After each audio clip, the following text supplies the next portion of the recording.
નું મેનેજમેન્ટ જોડાઈ રહ્યું છે. જો પરિણામ આવ્યા હતા, પરિણામ ઘણા સારા છે, સારા એવો ગ્રોથ જોવા મળ્યો છે. અમુક એકાદ બે સેગમેન્ટ છોડી દઈએ તો થોડીક ચિંતાઓ છે અને મેનેજમેન્ટે કમેન્ટરીની અંદર પણ થોડીક કોશિયસ રહેવાનું કહ્યું છે. આવો આપણે ડાબરના સીઈઓ મોહિત મલ્હોત્રા સાહેબ સાથે વાત કરીએ અને जानिए कि शू खास प्रयत्न थयो.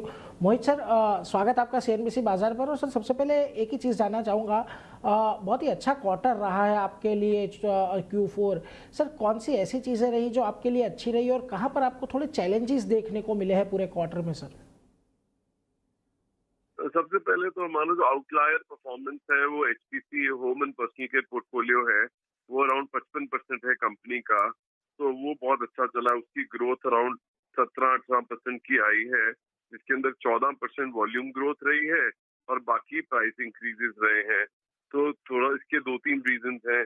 एक रीजन है कि स्ट्रक्चरल टेलविंड है, बिकॉज जीएसटी करेक्शन हो गई थी. जीएसटी करेक्शन के चलते oral care, hair oil, shampoo, home care, skin care, सारा सेंटिमेंट कंज्यूमर का इम्प्रूव हुआ है. तो डिमांड सिचुएशन भी बेटर हो गई है और जीएसटी रेट कट के चलते वो प्राइस बेनिफिट भी आ रहा है और वो आता रहेगा अगले 1-2 क्वार्टर्स तक. तो फॉरवर्ड लुकिंग भी आई थिंक एचपीसी का पोर्टफोलियो हमारा अच्छा चलेगा. दूसरा, हेल्थ केयर का पोर्टफोलियो, उसके अंदर चैलेंज था, बारिश हो गई, अनसीजनल रेन्स हो गई हमारी मार्च में और नॉर्थ ईस्ट में और कई पार्ट्स ऑफ नॉर्थ के अंदर. उसकी वजह से हमारा जो ग्लूकोज हेल्थ केयर में और बेवरेजेस का थोड़ा बिजनेस जो है वो डैम्प हुआ है. उसके अलावा बाकी हेल्थ केयर का सारा पोर्टफोलियो अराउंड 13-14% से ग्रो किया है, जिसके अंदर हनीटस ब्रांड 36% से ग्रो करी है. हनी ब्रांड हमारा 24% से ग्रो किया है. लाल तेल हमारा 10-12% से ग्रो किया है. हेल्थ जूसेस हमारे 30% से ग्रो किए हैं. तो पूरा हेल्थ केयर पोर्टफोलियो परफॉर्म किया है. सिर्फ ग्लूकोज रेंज की वजह से कंज्यूमर सेंटिमेंट पर अल नीनो इम्पैक्ट है. कहते हैं सिवियर समर्स होगी तो hopefully balance of the quarter के अंदर हम इसको कॉम्पनसेट कर लेंगे, इसको और बेवरेजेस को. अब आते हैं फूड एंड बेवरेज पे. फूड एंड बेवरेज में फूड का पोर्टफोलियो हमारा 30% से ग्रो किया है.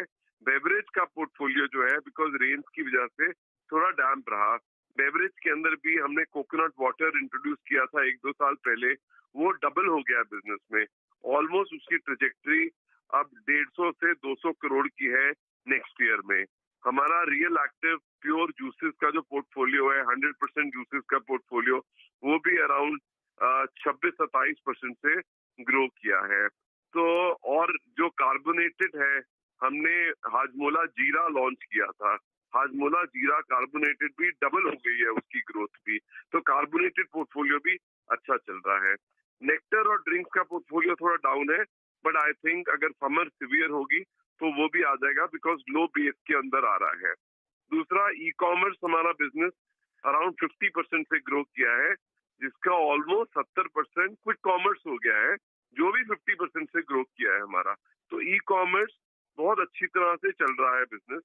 हमारी यंग टीम हमने डाबर में एस्टैब्लिश कर ली है और वो ई कॉमर्स को बहुत अच्छी तरह से ड्राइव कर रही है. एक हम D2C ब्रांड हमने लॉन्च करी है लास्ट ईयर, उसका नाम है साइंस. तो साइंस भी अराउंड 2-3 करोड़ की अच्छी ट्रेजेक्ट्री हमें देखने को मिल रही है ई कॉमर्स और D2C के अंदर. अब आते हैं मॉडर्न ट्रेड पे. मॉडर्न ट्रेड अराउंड 19% की ग्रोथ है, वो भी अच्छा चल रहा है. दोनों डीमार्ट और रिलायंस जो दोनों है हमारे लिए काफी अच्छा बिजनेस परफॉर्म कर रहे हैं. तो ये हैं जो अपॉर्चुनिटीज जो हमने हार्नेस करी हैं प्रीवियस क्वार्टर में. चैलेंज जो है वो मिडिल ईस्ट वॉर का चैलेंज है. उस वॉर के चलते इन्फ्लेशन बहुत ज्यादा आ गई है, क्योंकि क्रूड लिंक, सारा पैकेजिंग मटेरियल क्रूड लिंक्ड होता है और क्रूड के प्राइसेस 100 रुपए क्रॉस कर गए हैं. ब्रेंट क्रूड आपको पता है. तो उसके चलते हमें प्राइस इंक्रीज लेनी पड़ी है.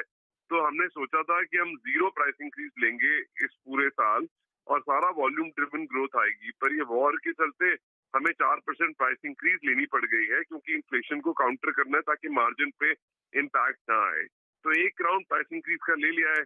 अगर ये वॉर खत्म हो जाती है तब तो बिल्कुल ठीक है, तो प्राइसेस बिनाइन हो जाएंगी रॉ मटेरियल की और हमें प्राइस इंक्रीज लेना नहीं पड़ेगा. अगर ये वॉर चलती रहती है तो एक और राउंड प्राइस इंक्रीज का आएगा. पर इतना कंज्यूमर पे उस प्राइस इंक्रीज का इम्पैक्ट नहीं आएगा, बिकॉज जीएसटी के चलते रेट कम हुए थे।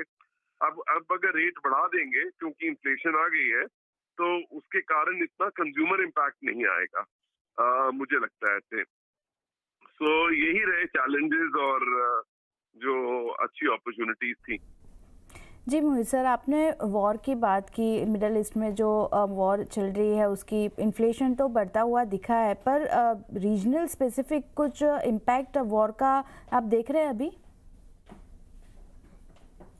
हमारा एक ही रीजन है जो ज्यादा इम्पैक्ट हुआ है, वो मिडिल ईस्टर्न रीजन है। मिडिल ईस्टर्न की कंट्रीब्यूशन करीबन 20-25% है ओवरऑल इंटरनेशनल बिजनेस में, वो इम्पैक्ट हुआ है। और वहाँ पे डिमांड इम्पैक्ट हुई है बिकॉज सप्लाई चेन की इतनी डिस्टर्बेंसेस थी।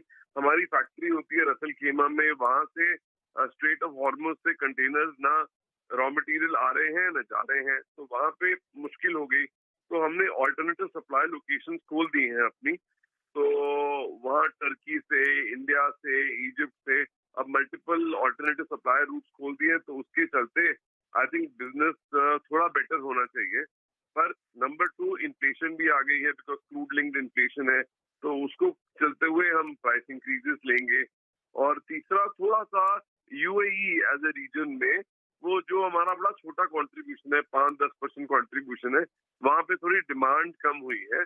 पर उसको काउंटर करने के लिए दूसरे रीजन हमारे फायर कर रहे हैं। इसीलिए यूएसए में आप देखो तो 6% की ग्रोथ है, टर्की में अराउंड 36% की ग्रोथ है, सब सारा अफ्रीका हमारा 20% से ग्रो किया है, बांग्लादेश बिजनेस 22% से ग्रो किया है। तो हम लोग डबल डाउन कर रहे हैं दूसरे रीजन में टू कॉम्पनसेट जो थोड़ा सा यूएई के अंदर इश्यूज आएंगे।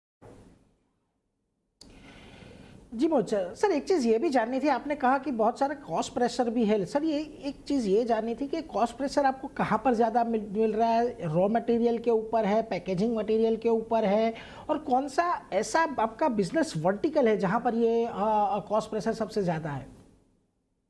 तो कॉस्ट प्रेशर ज़्यादा तो ये रॉ मटेरियल, ये सारा क्रूड लिंक्ड है। अब सारा पैकेजिंग मटेरियल जो है वो क्रूड लिंक्ड ही होता है हमारा। तो चाहे आप पीपी ले लें, एचटीपी ले लें, सब पॉलीमर्स, ग्रेन, सबके प्राइसेस जो हैं ये ऊपर हो गए हैं। शैम्पूज के अंदर भी प्राइस इंक्रीज है बिकॉज एसएलएस और एसएलईएस के भी प्राइसेस जो हैं वो हार्डन हो गए हैं। उसके बाद बिकॉज सप्लाई चेन में फ्रेट में प्रॉब्लम है, तो फ्रेट रेट ऑलमोस्ट 2x हो गए हैं। और प्लास्टिक में तो मिलने की भी दिक्कत है अभी, तो वो प्लास्टिक में मिल भी नहीं रहे हैं प्लास्टिक। और बिकॉज ग्लास बॉटल्स है, हमारी हेल्थ केयर प्रोडक्ट थोड़े ग्लास है, हनी ग्लास बॉटल्स में आता है, तो ग्लास के अंदर ज्यादा उसमें भी एनर्जी कंजम्पशन ज्यादा होती है, तो ग्लास अवेलेबिलिटी के अंदर भी थोड़ी थोड़ी प्रॉब्लम हो रही हैं। अब जैसे हम एयर फ्रेशनर्स बनाते हैं, उसके अंदर गैस यूज होती है एरोसॉल्स में, अब वो गैस अवेलेबिलिटी भी नहीं है बिकॉज गैस नहीं आ रही है। तो एनर्जी और क्रूड का इम्पैक्ट अराउंड एचपीसी पोर्टफोलियो में ज्यादा फील हो रहा है, हेल्थ केयर में और बेवरेजेस में नहीं फील हो रहा है। तो ज्यादा अराउंड 40% 50% बिजनेस के अंदर हमें फील हो रहा है कॉस्ट प्रेशर काफी। એટલે જો હું મને પર્સનલ કહેવાય કે એવું સેગમેન્ટ છે કે જ્યાં આગળ આ યુદ્ધની સૌથી વધારે અસર અત્યારે આપણને આવતી જોવા મળી રહી છે, એટલે એના પર એક ध्यान रखीશું। उसी के साथ मोहित सर, बहुत बहुत शुक्रिया सर हमारे साथ जुड़ने के लिए। बहुत ही इन डिटेल आपने आपके ग्रोथ के बारे में बताया, और सर आशा रखेंगे कि ऐसे ही हम आपको ऐसे आने वाले क्वार्टर में बात कर पाए। थैंक यू वेरी मच हमारे साथ जुड़ने के लिए। तो जो खास करना